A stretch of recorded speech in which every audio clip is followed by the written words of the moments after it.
the very entities that exist because of the creation of the recognizing of freedom of speech and freedom of press. We didn't create that. That's an inherent right. But the recognized, inalienable nature of our right to free speech and free press. These organizations, these entities that rely on the preservation of this liberty are now censoring themselves. I don't know if you caught this on Facebook or on Twitter. It's not hitting the mainstream media anywhere. Of course it would not, because it indicts the corporate media. We have Stephen Pastis. Stephen Pastis is a comic strip author, and he writes comic strips for newspapers. And his current comic strip is called Pearls Before Swine. It is a very intelligently challenging written strip. My son would love it. My son is a fan of puns and plays on words, and this guy is the master of it, for at least this day. But here's what happened. Stephen Pastis posted on July 27th on his Facebook page. He says, I keep trying to post the pulled strip in question, but fittingly, it keeps coming up solid black. See, here's what happened. The syndicators pulled his strip. Why did they pull his strip? Because they said it was controversial. Let me sort of, since this is audio and not visual, let me describe to you this strip. So we have a pig, a mouse, talking to each other. Okay, so we have a pig calling his sister. And the first panel, it says, "Hi, pig, it's your sister. Hey, sis, what's going on? My friend and me are going to the movies. I think it's I, not me." He's correcting her grammar. Get it? The sister says, "Huh?" He says, "I, sis." I, comma, sis. "I, sis." Like she can't hear me. In the next panel, you see a man with headphones on his ears, with a sign over his head that says National Security Agency Wiretap Division. And then in the final panel, you see two FBI agents in glasses carting off the pig, and the pig is saying, "Never correct your sister's grammar." Do you see that?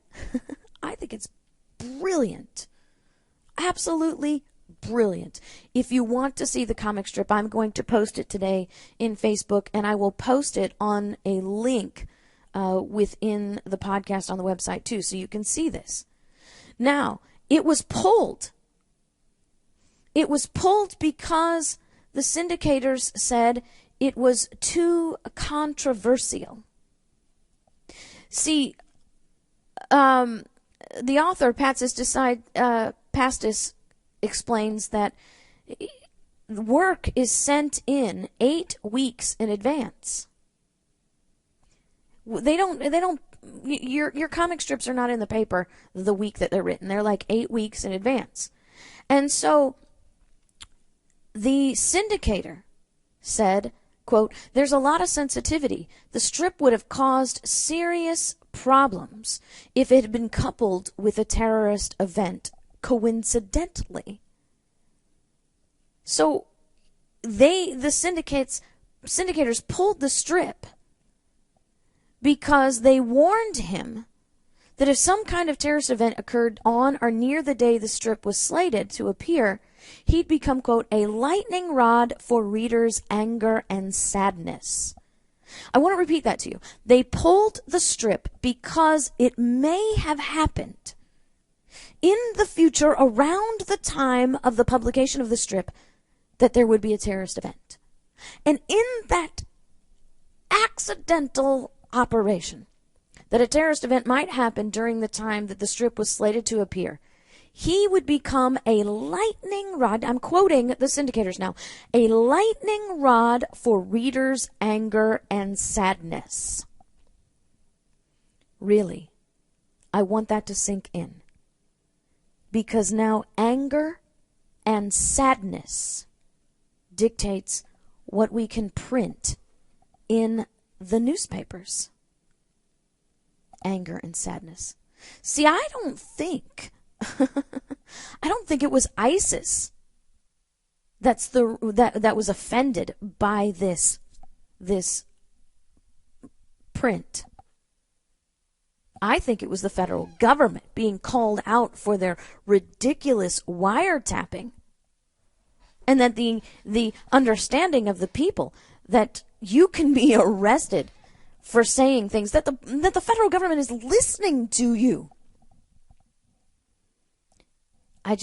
Sensitivity, and that's how it works today.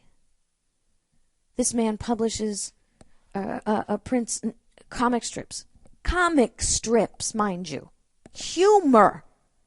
This is a stinking pig having a conversation with his sister, who is another pig. And we might be angry or sad. So we cannot talk about that in public. Now, Pastor says, this is just how it works. This is just how it works. But why? You see, these papers are not government entities. Well, not, technically speaking anyway. They're private media. See, Pastis recognizes that he has no right or claim to force the paper to print something because it's a private business. But it sort of begs the question then. Why do these private businesses, whose entire existence is built upon the understanding of freedom of speech and freedom of press, then the basis of freedom of speech and freedom of press is that popular speech needs no protection, that we are supposed to be free to speak, free to say, and free to offend. And because a few might be saddened or angry, we can't print these things. It is not sane. It is insanity. You see, Benjamin Franklin wrote these letters called the Silence Do-Good letters. And in 1722, July 9th, 1722, he wrote a very important one on the freedom of speech. And he said, without freedom of thought, there can be no such thing as wisdom, and no such thing as public liberty without freedom of speech, which is the right of every man, as far by it as he does not hurt or control the right of another. And this is the only check it ought to suffer, and the only bounds it ought to know. Why doesn't our corporate media believe that it is a right? That the only check it ought to suffer is that it does not hurt or control the right of another. You don't have the right to not be angry. You don't have the right to not be sad. We have the right to speak and to challenge the public sensibilities.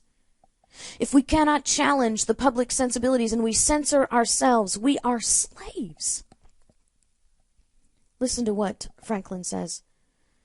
This sacred privilege, freedom of thought and freedom of speech, is so essential to free governments that the security of property and the freedom of speech always go together.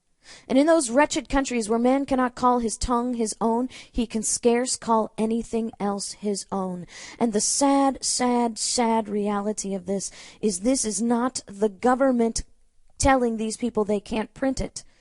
This is the people not printing because they're afraid of the government. They're not afraid of ISIS. They're afraid of the condemnation of the government and those who love government power.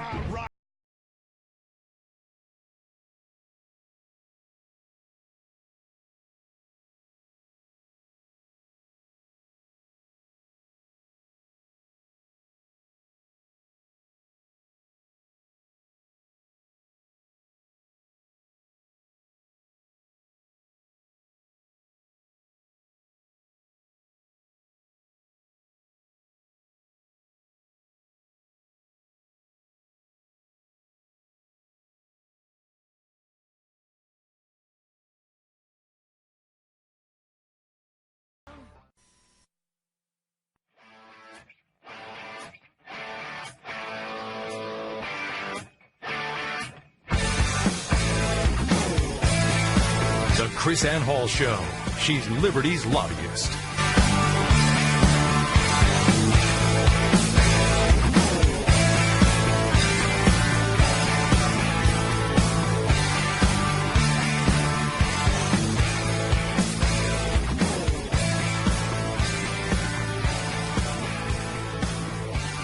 So let's just imagine for a moment that strip was printed.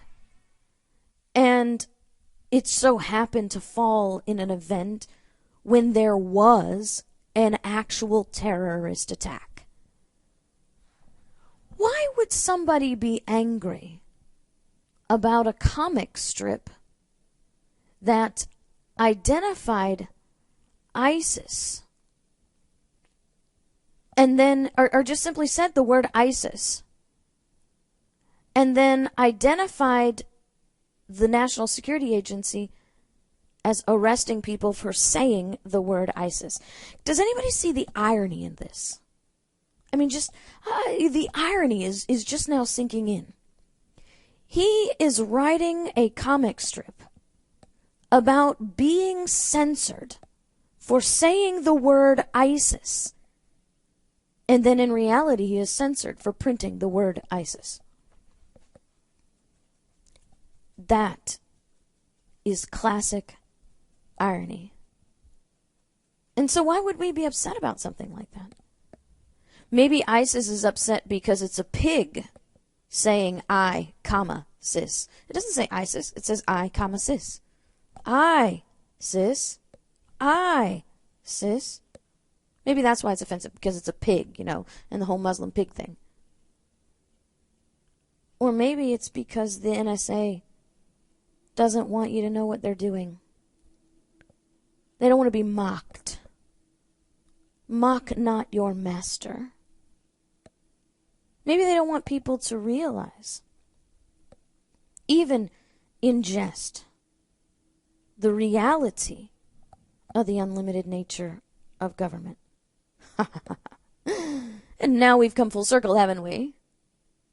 Because now we have come to the point where we have men in government doing not only what their powers do not authorize, but also what they forbid.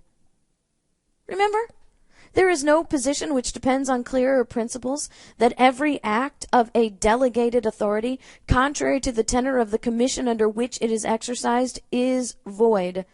No legislative act contrary to the Constitution can be valid. To deny this would be to affirm that the deputy is greater than his principal, that the servant is above his master, that the representatives of the people are superior to the people themselves, that men acting by virtue of powers may do not only what their powers do not authorize, but what they forbid. They are forbidden to listen to our phone conversations. They are forbidden to censor our speech. And yet, because we've allowed people like Tim Walberg to monopolize and populate our Congress, we have people doing what they're not authorized to do and even what they forbid, because the only limit to their power is their own whim. Why isn't the corporate media covering this story about a censoring of their own? Why wouldn't the corporate media, why wouldn't Fox News be outraged by a comedic journalist being censored? Because it's corporate media that did the censoring. And shh, we can't talk about that. We can't talk about the fact that corporate media around the globe is owned by only 6 companies. 6 companies, 6 corporations make all the decisions of all corporate media around the globe. All media around the globe, 6 corporations that are corporately run. So we can't talk about that. Shh. And we miss the beautiful irony and the tragic self-censorship, enslaving the minds of the people into the depths and abyss of unlimited government and